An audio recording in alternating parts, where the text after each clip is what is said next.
प्रिय दर्शकों, नमस्कार। एक बार फिर से उपस्थित हूँ आप सबके सामने विश्लेषण जन्म कुंडली का इस कार्यक्रम के अंतर्गत। आज जो आपके सामने कुंडली लेकर के आया हूँ, ये कुंडली आई है मेरे पास सूरत, गुजरात से। शुरू करते हैं आज का कार्यक्रम। कहीं नहीं जाना है, बिल्कुल बन के रहिएगा।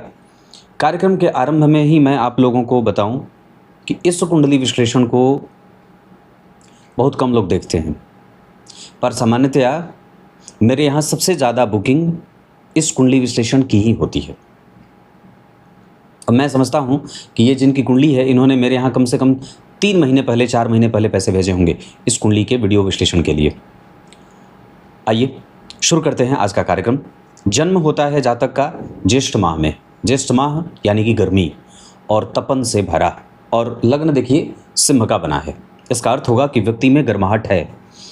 ज्येष्ठ माह ग्रीष्म ऋतु में जो लोग जन्मे होते हैं, उनमें एक अलग तरीके की प्रभावशाली व्यक्तित्व का दर्शन आपको देखने का मिल जाएगा, दर्शन हो जाएगा। प्रभावशाली हैं और थोड़े लग्न में जो सिंह राशि बनी है और ग्रीष्म ऋतु है, ज्येष्ठ माह है, ऐसे लोगों की प्रवृत्ति जो होती है, या जो इनको आप जब देखेंगे उठते बैठते, चलते घूमते फिरते, या विचार, या जो इनका जो थॉट प्रोसेस है, वो थोड़ा वृद्ध जैसा होता है। मतलब थोड़े बूढ़े हैं, जवान, पर इनके क्रियाकलापों से आपको लगेगा जैसे कोई बूढ़ा व्यक्ति बात कर रहा है, या ऐसा लगेगा जैसे कोई बूढ़ा व्यक्ति आपके इर्द गिर्द बैठा हुआ है। मतलब अनुभव से युक्त, स्वाभिमान से युक्त, स्थिर, शांत, गंभीर, जीर्ण शरीर वाले होते हैं। मतलब ऐसे छाती चौड़ी होती है, बलवान बुद्धि के होते हैं, पर सामान्यतया ऐसे नेचर को देखने वाले या देखने में मिल जाते हैं।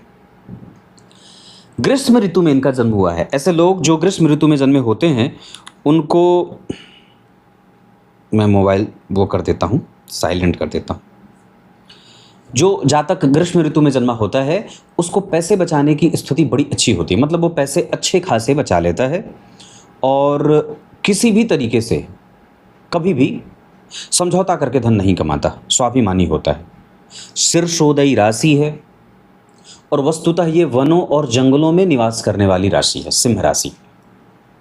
इसके अधिपति सूर्य हैं, जो शौर्य के प्रतीक हैं, आक्रामकता के प्रतीक हैं, शासन करने के प्रतीक माने जाते हैं। अब जब अशोक स्तंभ देखेंगे तो उसमें से 4 सिंह जो हैं वो दिखाई देते हैं आपको।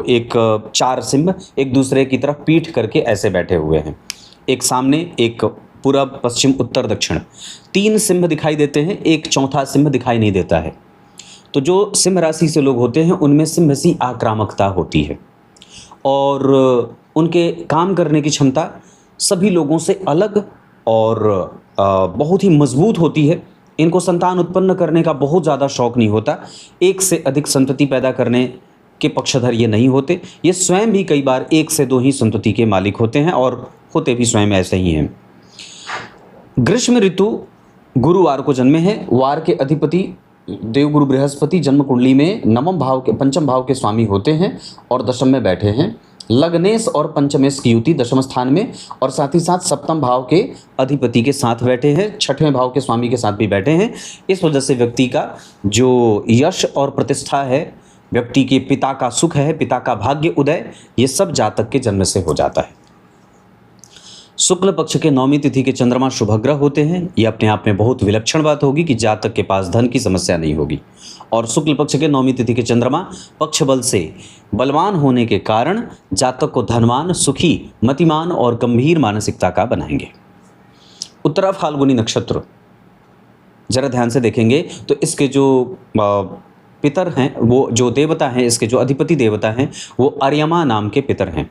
और सामान्यतः अगर आप बात करेंगे तो वो सूर्य जो इस नक्षत्र के अधिपति होते हैं, वो दिग्बली होकर के बैठे हैं, अग्नि तत्व के ग्रह होकर के भूमि तत्व की राशि में। यहाँ पे शनि, सूर्य और गुरु को राशि सूट नहीं कर रही है। ये भूमि तत्व की राशि है। गुरु आकाश तत्व के ग्रह हैं, शनि भी आकाश तत्व के ग्रह हैं, सूर्य अग्नि तत्व के ग्रह होते हैं। तो अग्नि से पृथ्वी का कोई मेल नहीं। इस वजह से करियर में हमें फोकस बढ़ाने की आवश्यकता होगी और दम, एनर्जी लगाने की आवश्यकता होगी। पर वस्तुतः वो आपको सपोर्ट कर रहा है, पर जैसे ही आप अगर उदासीन हो जाएंगे या उदासी छा देंगे या छा जाए या फिर मेहनत कम करें, तो हो सकता है कि आपके प्रोग्रेस पे वो एक प्रश्न चिन्ह लगा दे। इस वजह से हमें मजबूती से काम करने की आवश्यकता होगी। यहाँ पे सम संख्या की राशि में शुभ ग्रह में गुरु अच्छे परिणाम करेंगे, सम संख्या की राशि में शनि भी सामान्यतया अच्छे परिणाम करेंगे, सूर्य भी सामान्यतया सम संख्या की राशि में पापक ग्रह और शुभ ग्रह दोनों ही लगभग अच्छे परिणाम करते हैं। उसके बाद अर्यमा नाम के पितर हैं, इस वजह से इस नक्षत्र के स्वामी देवता ओम अर्यमणे नमः इस मंत्र का जप जातक को करना चाहिए। इसके अतिरिक्त अगर हो सके तो श्वेत आक के पुष्प की जड़ रविवार या मंगलवार को उखाड़ करके अपने गले में चांदी की ताबीज़ में धारण करना चाहिए और इसी मंत्र का जप करना चाहिए ओम अर्यमणे नमः। साथ ही साथ अपने पितरों के नाम पे दान पुण्य पूजा पाठ आवश्यक रूप से करना चाहिए अमावस्या के दिन। वज्र योग, वज्र की भांति, पतली कमर, चौड़ी छाती, मजबूत वक्षस्थल और आंखें छोटी छोटी, हल्की लालिमा, मधु के समान लाल और पीली नेत्रों को धारण करने वाली होती है। ऐसे जातक के सर पे बाल थोड़े कम होते हैं, या ये कह सकते हैं कि बालों से संबंधित समस्या थोड़ी सी देखने को मिलती है, दांतों से संबंधित समस्या कई बार थोड़ी सी देखने को मिलती है, और कभी कभी व्यक्ति को पेट से संबंधित समस्या, और पेट और पीठ में, क्योंकि जो सिंह राशि होती है वस्तुतः ये पेट और पीठ को नियंत्रित करने वाली राशि है। तो जब शनि के साथ बैठेंगे जो कि रोग भाव के स्वामी हैं, तो सूर्य जो लग्नेश हैं रोगेश और सप्तम इसके साथ सूर्य और शनि का एक साथ जब बैठना होगा तो कई बार व्यक्ति को पाचन तंत्र यानी कि पेट अगला हिस्सा और पीठ पिछला हिस्सा ये दोनों प्रभावित होते देखा जाता है। इसका अर्थ होगा कि हमें सूर्य नमस्कार और प्राणायाम निश्चित रूप से करना चाहिए। वैश्य वर्ण और मनुष्यगण होगा, इस आधार पर व्यक्ति के जीवन में जो प्रभाव होगा वो व्यापारिक होगा, व्यापार करने वाला, इंजीनियरिंग, ट्रांसपोर्ट, टेलीकॉम सेक्टर, और उसके बाद राजदूत, राज्यपाल, लेखन, कला, भाषा, गणित और सांख्यिकी क्षेत्र जो हिसाब किताब लगाना होता है। उसके बाद न्याय का क्षेत्र, जैसे न्यायालय, उच्च न्यायालय हो जाए, उच्च न्यायालय, सत्र न्यायालय, ऐसे क्षेत्रों में काम करते हुए देखा जाता है। ये क्षेत्र विशेष है, मतलब इंजीनियरिंग कर सकते हैं, कोर्ट लॉ की पढ़ाई कर सकते हैं, कला क्षेत्र में जा सकते हैं, ट्रांसपोर्ट, रेडियो, पत्रकार और उसके साथ साथ सिविल सर्विस की तैयारी, ये सब आपकी कुंडली में बना हुआ है। इसके अतिरिक्त कहीं भी जाने की कोई आवश्यकता नहीं होगी। लग्न का मान, ये तो आपकी कुंडली का पंचांग था जो बहुत बेहतर बना हुआ है, और मैं उसे समझता हूँ कि अगर पंचांग आपकी कुंडली का बलवान है तो फिर आप बलवान हैं, और सामान्यतः अगर आपकी कुंडली का पंचांग कमज़ोर हो रहा है तो फिर आप ये बात विचार में रख सकते हैं कि हो सकता है कि आपके पंचांग की स्थिति थोड़ी कमज़ोर है, इस वजह से कुंडली में ग्रहों को बल थोड़ा कम मिल रहा है। आइए अब आपका ध्यान इनकी कुंडली में बैठे ग्रह के अंशों से और लग्न के अंश, उसके प्रभाव, नमांश में बैठे ग्रह, दशमांशा चक्र में बैठे ग्रहों का एक बार ऐसे ही अवलोकन करा देता हूँ। अब यहाँ से आगे बढ़ते हैं और कुंडली में बैठे ग्रहों के तरफ ध्यान लेके आए। तो लग्न 13 अंश का बना है, पूर्वा फाल्गुनी का। सिंह राशि जो है वो पंचक राशियों में आती है या मूल संज्ञक राशियों में आती है। जैसे मूल संज्ञक नक्षत्र होते हैं वैसे ये नक्षत्र, ये राशि जो है वो ऐसे आती है। दूसरी सामान्यतः बात एक और भी है कि सिंह राशि के अंतर्गत मघा, पूर्वा फाल्गुनी और उत्तरा फाल्गुनी, ये नक्षत्र इस राशि के अंतर्गत आते हैं, जिस पे मूल, जिसके अधिपति केतु होते हैं स्वामी। उसके बाद पूर्वा फाल्गुनी और उत्तरा फाल्गुनी सूर्य और शुक्र आदि का प्रभाव इसमें देखने को मिल जाता है। सामान्यतः मैं आपको एक बात और भी बताऊंगा, इस कुंडली के लिए शुक्र तो अच्छे बैठे हैं, उसके बाद चंद्रमा भी अच्छे बैठे हैं, लग्न का मान बहुत अच्छा है। लग्न 13 अंश का बना है, जिसका अर्थ होगा कि जातक अपने नेचर को लेकर के बहुत ही व्यवस्थित है और प्रबुद्ध है, और वो जो कुछ भी निर्णय ले रहा है वो बहुत सोच समझ करके मजबूती से ले रहा है। द्वितीय भाव के चंद्रमा जो पहले ही शुभ ग्रह बने हुए हैं जातक को धनवान बनाएंगे। अंश के आधार पर वो 3 अंश 56 कला के हैं, और जिस नक्षत्र में बैठे हैं उस नक्षत्र का अधिपति आपकी कुंडली में दिग्बली है, और साथ ही साथ उनके ठीक पीछे शुक्र और ठीक आगे बुध के बैठने के कारण नक्षत्र के स्वामी का बल वैसे भी बढ़ेगा। तीसरा और चौथा भाव खाली है, जबकि पंचम भाव में मंगल बैठे हैं 2 अंश के मूल नक्षत्र में, और केतु भी बैठे हैं धनु राशि में 12 अंश के। सामान्यतया यहाँ पे जो बात होगी उसमें केतु और मंगल का एक साथ पंचम भाव में बैठना व्यक्ति को इंजीनियरिंग के क्षेत्र में और क्रिएटिविटी के साथ साथ भाग्यशाली, पिता का भाग्य उदय कराने वाला, पिता के बल की वृद्धि करने वाला, अपने पूर्वजों के नाम को रोशन करने वाला, जिम्मेदार और कृतज्ञ व्यक्ति विवेकी बना देते हैं। छठा, सातवां और आठवां भाव खाली है। अष्टम भाव के स्वामी का संबंध शनि से हो रहा है। इस वजह से जातक दीर्घायुष्य के वर को प्राप्त करने वाला होगा। साथ ही साथ अष्टम भाव के स्वामी के साथ छठवें भाव के स्वामी और साथ ही साथ लग्नेश भी कहीं ना कहीं बैठ रहे हैं। इस वजह से जातक के जीवन में जब कभी भी गुरु और सूर्य की दशा में शनि का अंतर आएगा तो जातक को स्वास्थ्य से संबंधित समस्या होगी और हेडेक बढ़ेगा।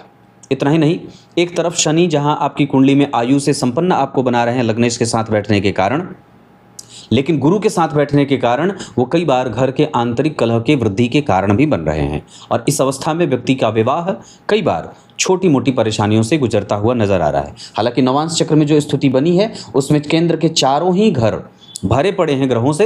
इस वजह से ऐसी कोई विशेष बात तो नहीं होगी, पर हमें सावधानी आवश्यक रूप से रखनी होगी विवाह करने में। यहीं पे ये सिद्धांत अभी भी बता देता हूँ, विवाह करना हो मेष राशि मेष लग्न, कन्या राशि कन्या लग्न, मीन राशि मीन लग्न, धनु राशि धनु लग्न के जातिकाओं से विवाह हो और विवाह दक्षिण और पूर्व की दिशा में हो, जबकि धन कमाने के लिए जातक की कुंडली में उत्तर दिशा बहुत ही ज़्यादा श्रेष्ठ बनी हुई है। इसके साथ साथ नवम स्थान में जो शुक्र बैठे हुए हैं वो व्यक्ति को दानी प्रवृत्ति का बनाते हैं। उस पर केतु की दृष्टि व्यक्ति को दूसरों को अपने पैसों के बल पे तीर्थ कराने वाला और अपने धन को सही जगह से सही जगह पे निर्गमन करने वाला बना देते हैं। दशम स्थान में गुरु सूर्य और शनि बैठे हैं। यहाँ पे एक अच्छा सिद्धांत लागू होगा। दशम स्थान चूंकि आकाश भाव होता है, यहाँ पे किसी भी भाव का स्वामी अगर बैठेगा तो चतुर्गुणित वृद्धि में जाएगा। इसका अर्थ होगा भगवान कि लग्न के स्वामी अगर दशम स्थान में बैठे हैं तो व्यक्ति को पहले तो स्वाभिमानी और दूसरा उसको वर्कहलिक बना देंगे। उसके बाद गुरु बैठे हैं जो पंचम भाव के स्वामी होकर के बैठे हैं तो व्यक्ति संतति और व्यक्ति की संतति भाग्यशाली होती है। जबकि शनिदेव बैठे हैं जो सप्तम और छठवें भाव के स्वामी होकर के बैठे हैं तो व्यक्ति को सरकारी क्षेत्रों में नौकरी के लिए लाभदायक योग बनाएंगे और कभी कभी कारोबार में अपनी दशा काल में थोड़ी बहुत परेशानी देंगे और अपने प्रभावों को कई गुना बढ़ा करके परिणाम देने वाले बनेंगे। एकादशवें भाव में एक अच्छी बात यहाँ बनेगी, दशम स्थान के अधिपति का नवम भाव में बैठना, नवम भाव के अधिपति का पंचम भाव में बैठना और पंचम भाव के स्वामी का दशम स्थान में बैठना। ये जो स्थिति बनी है ये कुंडली के महान राजयोग, महान धन योग और महान भाग्यशाली योगों का निर्धारण कर रही है। इसका अर्थ होगा कि इस कुंडली के लिए गुरु, मंगल, शुक्र और सूर्य ये चार ग्रह जन्म कुंडली में चाहे कितने ही बुरे और विषम परिस्थिति में क्यों न हो जातक को आगे बढ़ाने में सहयोगी साबित हो जाएंगे। जबकि एकादशवें भाव में बुध और राहु का बैठना व्यक्ति को शेयर बाजार, बैंकिंग, मित्र और शत्रु के से भी लाभ कमा लेने वाला और तिकड़मी अपने क्रेडिट पे काम करने वाला और व्यक्ति अपनी डिग्निटी को मेंटेन करने वाला होता है। सभी धर्मों का सामान्यतया समान आदर करने वाला होता है। यहाँ पे एक बात और भी जो अच्छी होगी कि व्यक्ति को समझ बूझ में कभी भी कोई पछाड़ नहीं सकता है, उसकी तार्किक क्षमता सबसे ज़्यादा अच्छी होती है। ये आपकी कुंडली के लग्न कुंडली के बैठे ग्रह हैं। अब नवांश और दशमांशा पे ध्यान लेके आता हूँ।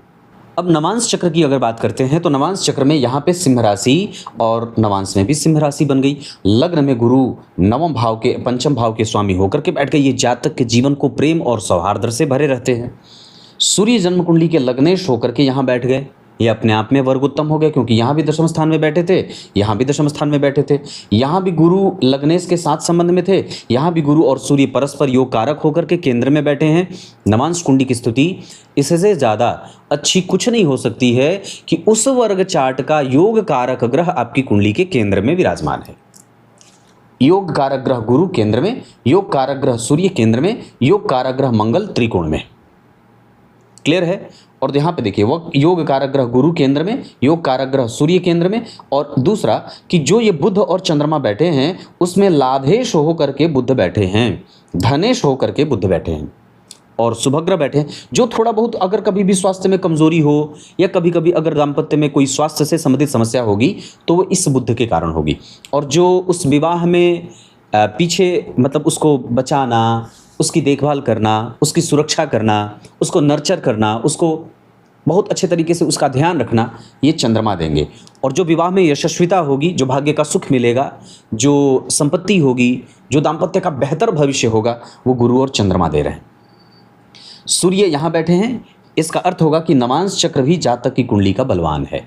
जरा ध्यान से देखिए तो एक नंबर में शुक्र बैठे हैं, एक नंबर में शुक्र बैठे हैं मंगल यहाँ पे धनु राशि में बैठे हैं, यहाँ पे वो मेष राशि में अपनी राशि में बैठे हैं।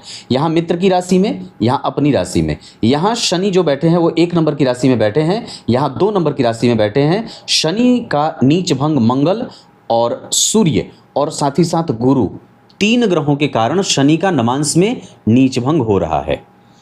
पर यहाँ पे एक जो बात होगी कि सप्तम भाव के स्वामी का नवम भाव में बैठना, सप्तमेश और सप्तम भाव दोनों ही गुरु से दृष्ट होने के कारण दाम्पत्य में आने के बाद व्यक्ति का भाग्य उदय होगा। मतलब उस व्यक्ति का जो टर्निंग पॉइंट होगा वो विवाह के होने के बाद होगा। नवांश चक्र पूरा है। नवांश चक्र में जो ग्रह बैठे हैं उसमें शुक्र और शनि अश्विनी नक्षत्र में, जबकि मंगलदेव भरणी नक्षत्र में बैठे हैं। सूर्यदेव मृगशिरा नक्षत्र में और केतुदेव आश्लेषा नक्षत्र में बैठे हैं। वहीं पे देवगुरु बृहस्पति उत्तरा फाल्गुनी में, बुधदेव ज्येष्ठा नक्षत्र में खुद के नक्षत्र में और राहुदेव धनिष्ठा में बैठे हैं। जबकि सप्तम स्थान में चंद्रमा कुंभ राशि का निर्माण कर रहे हैं और जातक के जीवन को नर्चर कर रहे हैं बहुत अच्छाई से। ये नवांश चक्र था। नवांश चक्र में गुरु का सप्तम भाव और सप्तमेश को देखना, विवाह तोड़ने में कोई दिलचस्पी नहीं। व्यक्ति विवाह को बचाने की पूरी कोशिश करेगा। छोटे मोटे जो कम्युनिकेशन गैप होंगे वो इस शनि और मंगल के कारण होंगे, हालांकि वो एक हेल्दी डिस्कशन होगा। जबकि जन्म कुंडली में सप्तम भाव में चंद्रमा और गुरु का संबंध व्यक्ति के विवाह को एक अच्छी मानसिकता, सुंदर दाम्पत्य, बेहतर संतान उत्पन्न करने वाली पत्नी, बेहतरीन नेचर वाले दाम्पत्य का इशारा कर रहे हैं। इसका अर्थ होगा कि इस कुंडली का नवांश बेहतर बना हुआ है। लग्न कुंडली में जो यहाँ पे मंगल केतु बैठे हैं वो कभी कभी कमजोरी देंगे, हालांकि वो बहुत सामान्य बात है, उस पर ध्यान नहीं देना है। दशमांशा चक्र पे ध्यान आपका लेके आते हैं। यहाँ पे 9 नंबर लिखा है जो यहाँ के पंचमेश हैं, यानी कि पंचम भाव के स्वामी यहाँ के लग्नेश बन गए। याद रखिए यहाँ के अष्टमेश भी गुरु होते हैं। यहाँ 12 नंबर भी लिख सकता था, लेकिन यहाँ 9 नंबर लिखा है जो यहाँ के पंचम भाव के स्वामी। इसका अर्थ होगा कि व्यक्ति का जो करियर होगा वो प्रोग्रेसिव होगा और यश प्राप्त करने वाला होगा। अपनी छोटी सी अवस्था में व्यक्ति उतनी ऊंचाइयां प्राप्त कर लेगा जो उसके हम उम्र शायद न प्राप्त करे और उससे बड़े तो बिल्कुल भी ना कर सके। ऐसा तो यहाँ पे गुरु का बनना या गुरु की राशि का बनना, पंचम भाव के स्वामी का लग्न में बैठना। जरा ध्यान से देखिए, पंचम भाव के स्वामी का केंद्र में बैठना, पंचम भाव के स्वामी का केंद्र में बैठना, पंचम भाव के स्वामी का केंद्र में बैठना, ये इत्तेफाक नहीं है और ये बहुत सामान्य बात नहीं है। ये ज्योतिष के सबसे महान सिद्धांतों में से एक सिद्धांत है कि पंचमेश अगर केंद्र या त्रिकोण से संबंध बनाते हो, अगर लग्न से या केंद्र से संबंध लग्न में बनाते हो, दशम से बनाते हो, तो ये कुंडली की सर्वोत्कृष्ट स्थिति का एक झरोखा मात्र है। मतलब इसे आप सबसे ज़्यादा अच्छी बात कह सकते हैं। यहाँ पे शनि और शुक्र यहाँ भी 1 नंबर की राशि में, शनि और शुक्र यहाँ भी 1 नंबर की राशि में, जहाँ कभी कभी छोटे मोटे मतभेद दिखाई दे सकते हैं। जबकि सूर्य और चंद्रमा यहाँ पे व्यापारिक दृष्टिकोण तो नहीं, पर व्यापार के साथ व्यापार का कोई योग नहीं, नौकरी का योग ज़्यादा लगा रहे हैं। बुध यहाँ पे बैठे हैं सप्तमेश होकर के। कभी कभी हमें अपने कारोबार में जो निर्णय हम ले रहे हैं उस पर विचार करने की आवश्यकता। ये तो आपने देखा कैसे लग्न, नवांश और दशमांशा कुंडली में। अगर इस कुंडली पे ध्यान देते हैं दशमांशा चक्र में, तो मंगल और गुरु के साथ सूर्य का केंद्र में बैठना। जरा ध्यान से देखें तो धनु लग्न की कुंडली के लिए गुरु केंद्र में, धनु लग्न की कुंडली के लिए मंगल केंद्र में और धनु लग्न की कुंडली के लिए सूर्य केंद्र में। ये इस बात की पुष्टि करता है, मैं 1000% गारंटी से सुनहरे अक्षर में ये बात कह दूं, इस कुंडली की सबसे अच्छी बात है। सिद्धांतकार लिखते हैं योग कारक ग्रह अगर उस वर्ग चार्ट का केंद्र या त्रिकोण या मजबूत अपने मित्र की राशि में बैठा है, उस जातक की कुंडली के लिए वो वर्ग चार्ट, जैसे सप्तमांशा तो संतान के लिए, चतुर्विशांशा तो विद्या के लिए, त्रिंशांशा तो स्वास्थ्य के लिए, दृष्काण तो भाई बहन और व्यक्ति के पराक्रम के लिए, दशमांशा तो उस व्यक्ति के करियर के लिए उत्कृष्ट हो जाते हैं। और ये इतने समुचित परिणाम देते हैं कि जातक झट से सफल होते देखा जाता है। कुल मिलाकर के मैं यहाँ पे ये चीज़ आपको बताना चाह रहा था कि लग्न कुंडली के योग कारक ग्रह, नवांश कुंडली के योग कारक ग्रह और दशमांशा कुंडली के योग कारक ग्रह की अच्छी स्थिति जातक की कुंडली को मजबूती प्रदान करने वाली होगी। अब मैं कुंडली के मारक ग्रहों पे आपका ध्यान लेके आता हूँ। जन्म कुंडली के द्वितीय भाव में चंद्रमा बैठे हैं, उस पे राहु और केतु का कोई असर तो नहीं है, पर चंद्रमा से सामान्यतः राहु और केतु केंद्र में बैठे हैं और उस चंद्रमा के ऊपर गुरु की दृष्टि है जो अष्टम भाव के भी स्वामी होते हैं। इसका अर्थ होगा कि अष्टमेश जहाँ बैठे या अष्टमेश जहाँ देखे उस भाव को कहीं ना कहीं कमज़ोर करता है। इसका अर्थ ये भी निकलेगा कि चंद्रमा में गुरु का अंतर कई बार व्यक्ति के जीवन को स्वास्थ्य से संबंधित समस्या दे सकता है, क्योंकि वो शनि के साथ बैठे हैं जो सामान्यतया 6वें और 7वें भाव के स्वामी हैं और अपनी 10वीं दृष्टि से सप्तम स्थान को देख रहे हैं। अष्टमेश के साथ बैठे हैं।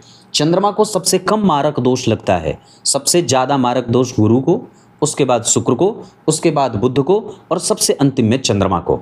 इसका अर्थ होगा कि चंद्रमा यहाँ मारक ना के बराबर निग्लेजिबल होंगे, लेकिन चूंकि शनि और गुरु का संबंध जन्म कुंडली के 10वें स्थान से बन रहा है और सप्तम स्थान पे शनि की 10वीं दृष्टि जा रही है, इस वजह से इस कुंडली के लिए मारक ग्रह शनि ही होंगे।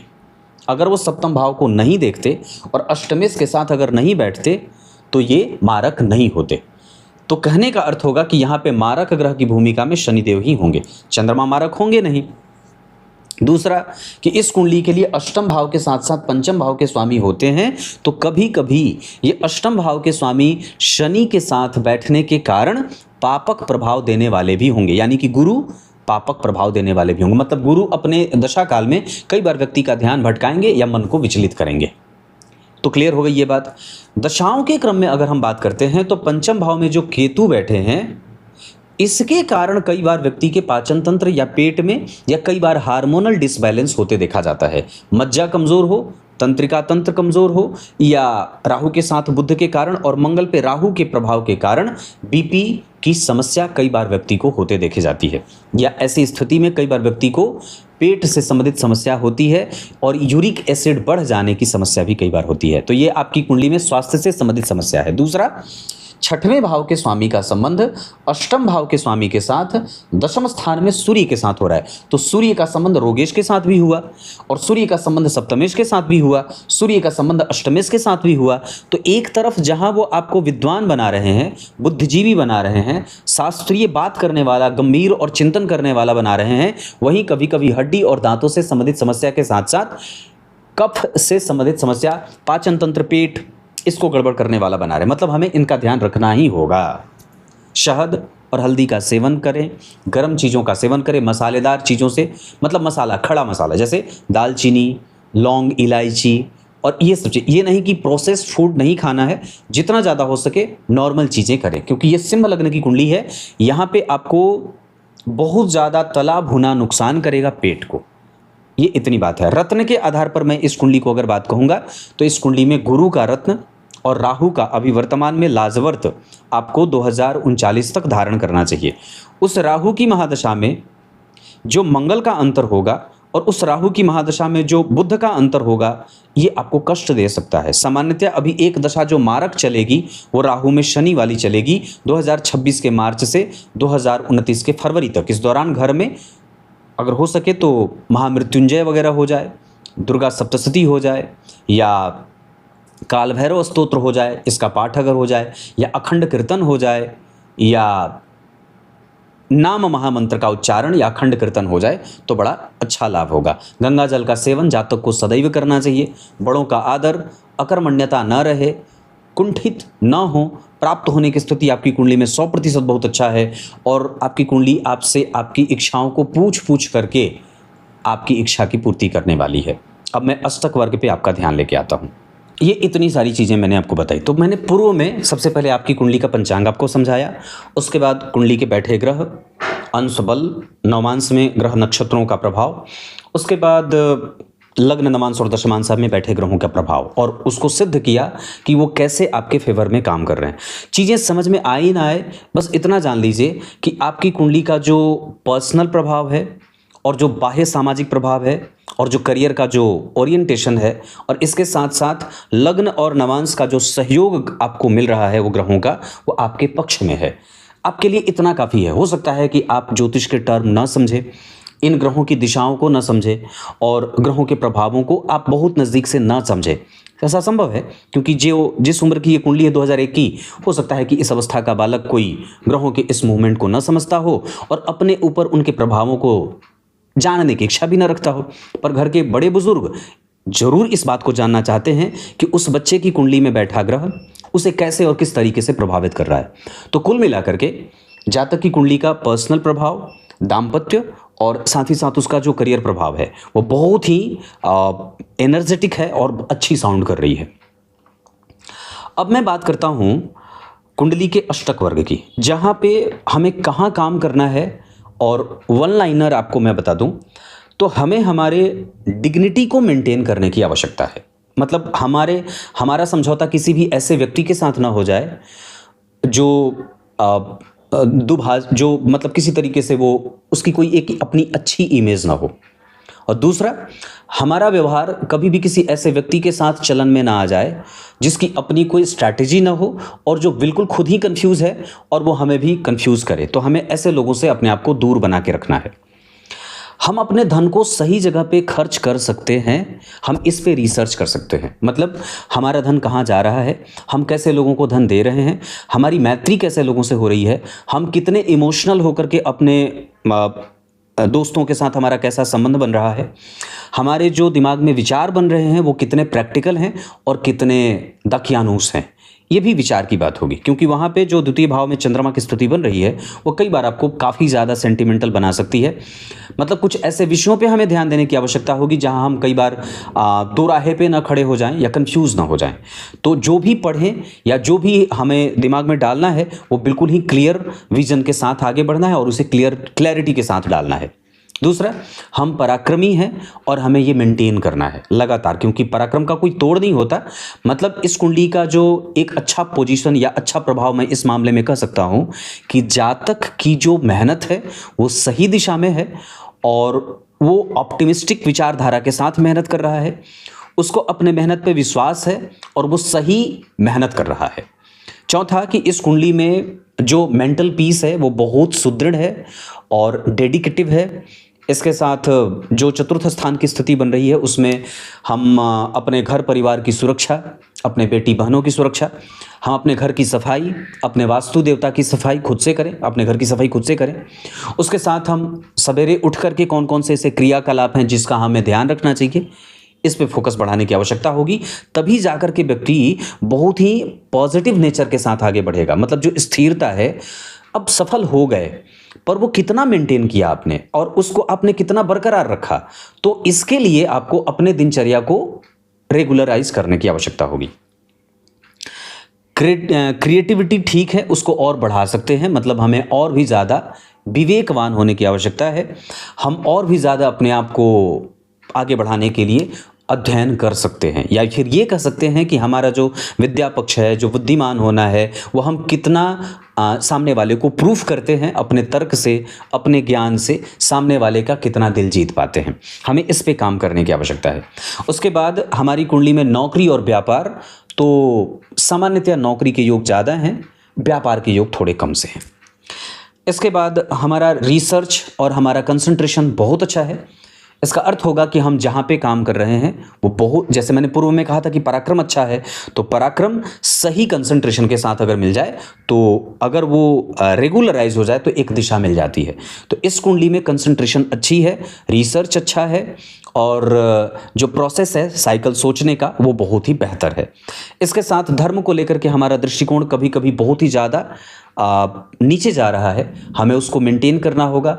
धार्मिकता बनी रहे, राष्ट्रवादी विचारधारा बनी रहे, धर्म की सुरक्षा बनी रहे, ब्राह्मणों का आदर, सबके प्रति सम्मान का भाव, हिंसा की वृत्ति न रहे, दानशीलता बनी रहे, परोपकार का गुण बना रहे, धर्म और सद्ग्रंथों का आदर, उनको पढ़ने का गुण, नेचर ये जीवन में बना रहे, इसकी आवश्यकता होगी। इसके बल पे आपको आपके पूर्वजों का आशीर्वाद मिलता रहेगा और आपके सफलता में वो सहायक होगा।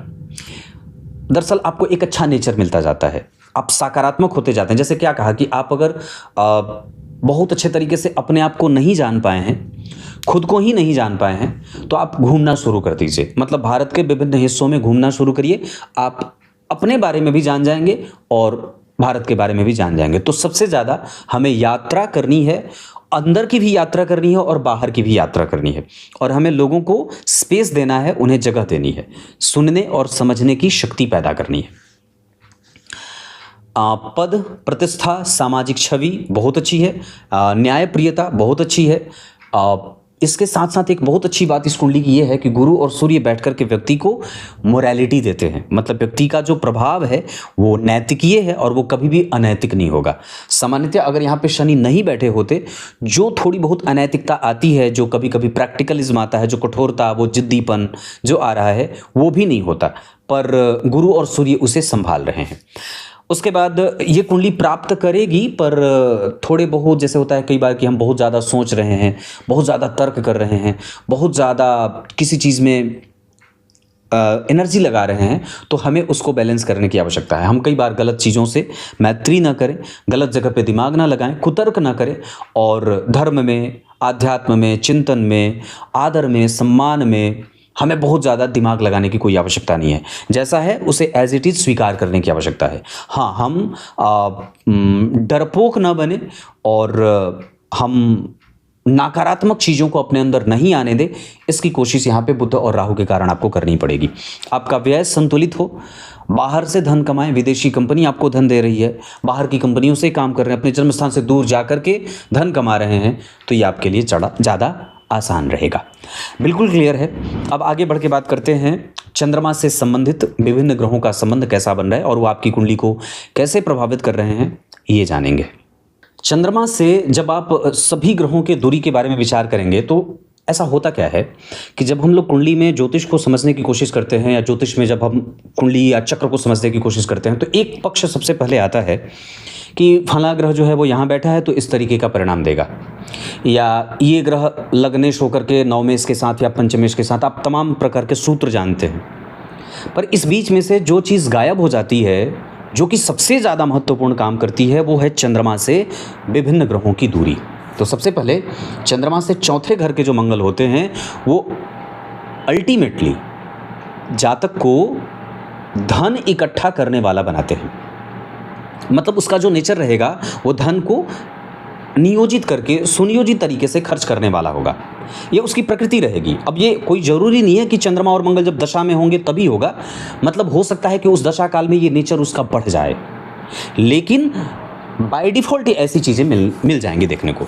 और चंद्रमा से चतुर्थ स्थान के जो केतु रहेंगे, वो व्यक्ति को चीज़ों को पकड़ने वाली बनेगी। जैसे त्यागने का बल जो होगा वो जातक का थोड़ा कम होगा, या वो अपने कुटुंबजनों को एक साथ लेकर के चलने वाला होगा। वो नहीं चाहेगा कि कोई उसका छूट जाए, दादाजी छूट जाएं, दादी छूट जाएं, पिता छूट जाएं, माता छूट जाएं, मौसा छूट जाएं, कजन छूट जाएं। वो किसी को त्यागने में या किसी को ऐसा छोड़ने वाला विचार नहीं होता। उसी चंद्रमा से जो अष्टम भाव में शुक्र होते हैं, वो व्यक्ति को खोजी प्रवृत्ति का बनाते हैं, मतलब वो डिटेक्टिव माइंडसेट का होता है। उसी चंद्रमा से नवम घर में जो शनि होते हैं, वो व्यक्ति को कई बार धर्मांध बना देते हैं, या कई बार कट्टरवादी सोच वाला या विचारधारा वाला बना देते हैं। हो सकता है कि अपनी दशा में ये विचार बढ़ जाए, पर बाई नेचर ऐसा रहेगा। उसी चंद्रमा से नवम घर के जो सूर्य होंगे, वो व्यक्ति को बुद्धिमान और वक्त पड़ने पे अपनी बुद्धि का सही इस्तेमाल करने वाला बनाएंगे। जबकि उसी चंद्रमा से नवम घर में सूर्य गुरु उसको ज्ञानी, सुखी, धर्मात्मा, बुद्धिमान, यशस्वी और निरपेक्ष परिणाम प्राप्त करने पर भी सापेक्षता का अनुभव करने वाला, मतलब कुछ बुरा हो गया फिर भी वो ठीक है, कुछ अच्छा हो गया फिर भी वो ठीक है, मतलब वो एक बीच का न्यूट्रल बिहेवियर रखने वाला होता है। उसी चंद्रमा से एकादश में या दशम स्थान में जो बुध बैठे हैं, वो व्यक्ति को निर्णय लेने में दिक्कत देते हैं। इसका अर्थ होगा कि हो सकता है कि चंद्रमा में जब बुध का अंतर आए तो व्यक्ति निर्णय लेने में दिक्कत महसूस करे, या उसको किसी दूसरे के पास जाना पड़े। और यही जो नेचर है उसका, इसी चंद्रमा और बुध के कारण है कि जब कभी भी वो निर्णय लेने चलता है कोई भी, तो उसको थोड़ी बहुत दिक्कत होती है। और उसी चंद्रमा से दशम स्थान के राहु व्यक्ति को आक्रामक रवैया अपनाने वाला, अपने करियर पे फोकस करके काम करने वाला, स्ट्रैटेजिक बिहेवियर देने वाला होता है। क्लियर है? अब मैं एक एक ग्रहों की बात करता हूं कि अपनी दशा काल में वो कैसे गुण प्रदर्शित कर रहे हैं। तो सबसे पहले सूर्य रोहिणी नक्षत्र में बैठे हैं, नवांश चक्र में भी वो वृष राशि में बैठे हैं। अपनी दशा काल में वो सूर्य जातक को स्थिरता प्रदान करेंगे, मतलब ठीक है, चीज़ें चल रही हैं, बहुत सटीक है, बहुत अच्छे तरीके से जीवन चल रहा है, और ऐसा सूर्य देंगे। चंद्रमा अपनी दशा काल में जिस स्थिति में बैठे हैं, लग्न कुंडली में कन्या राशि में, नवांश में कुंभ राशि में जा रहे हैं, इस आधार पर कई बार वो आपको बीमार बना सकते हैं। मतलब कई बार आपका मन, बुद्धि, चित्त जो है वो थोड़ा व्यग्र रहेगा। मंगलदेव आपकी कुंडली के धनु राशि में बैठे हैं, नवांश चक्र में मेष राशि में बैठ रहे हैं। उनकी दशा काल में संतान, दाम्पत्य, विवाह, धर्म और इन सभी की सुरक्षा और इनका लाभ व्यक्ति को मिलेगा। जबकि बुधदेव आपकी कुंडली में, लग्न कुंडली में मिथुन राशि में, नवांश कुंडली में वृश्चिक राशि में जा रहे हैं। उनकी दशा काल में वात, पित्त, कफ और तर्क बल और कंसंट्रेशन लूज हो सकता है। उसके बाद देवगुरु बृहस्पति वृष राशि में, नवांश चक्र में वो सिंह राशि में जा रहे हैं। इस आधार पर देवगुरु बृहस्पति अपनी दशा काल में आपको ऊंचा पद, ऊंची प्रतिष्ठा, धन, मान, पद, प्रतिष्ठा, लाभ, संतान और संतान को भाग्यशाली साबित करने वाला बनाएंगे। शुक्रदेव आपकी कुंडली के लग्न कुंडली में मेष राशि में, नवांश कुंडली में भी मेष राशि में, वर्गोत्तम होने के कारण सूर्य और शुक्र चाहे न चाहे उनको अच्छा परिणाम देना ही होगा। मतलब धर्म, आध्यात्म, चिंतन, मनन, बुद्धि, ज्ञान, संतान, भौतिकीय सुख, सांसारिक सुख, पत्नी का सुख, ये सब मिलेगा। शनिदेव लग्न कुंडली में वृष राशि में, नवांश कुंडली में मेष राशि में जा रहे हैं। इस दशा काल के आधार पर कई बार वो आपको आपकी पैतृक संपत्ति, आपके स्वास्थ्य और आपके लड़ने की क्षमता और आपके अनुशासन, आपका कर्तव्य पथ आपको कमज़ोर करेंगे। हो सकता है कि शनि की दशा जब चले तो व्यक्ति लड़ने लगे या कई बार उसका जो काम है वो न करे और बेवजह का अधिकार पालन करे और कर्तव्य भूल जाए। तो ऐसा नहीं होना चाहिए। राहु केतु आपकी कुंडली में जिस स्थिति में बैठे हैं उसके आधार पर वो आपको अपनी दशा काल में थोड़े बहुत संघर्ष देने वाले बन रहे हैं। शुभ अंक आपकी कुंडली के लिए 3 और 6 रहेगा। रंग गेरुआ और पीला के साथ नारंगी रहेगा। दिशाएं धन कमाने के लिए मैंने बता रखी है उत्तर। हालांकि आपकी कुंडली के लिए मित्रता भरी राशियां मेष और धनु की रहेंगी। शत्रुता कभी ना करें तुला, कुंभ और कर्क वालों से। नक्षत्र उत्तरा फाल्गुनी में दान करना अच्छा रहेगा। बाकी मृगशिरा, रोहिणी, आर्द्रा और अश्विनी के साथ साथ उत्तरा, फाल्गुनी और इतने सारे नक्षत्र किसी भी कार्य को करने के लिए उत्तम रहेंगे। साथ ही साथ अगर आपकी कुंडली में कोई भी शुभ कार्य करना हो तो आप शुक्र और मंगल के साथ गुरु की दशा का इस्तेमाल कर सकते हैं। स्थान परिवर्तन करना हो, यात्रा करनी हो, ट्रांसफ़र लेना हो, नौकरी बदलनी हो, गुरु के साथ केतु की दशा का इस्तेमाल कर सकते हैं।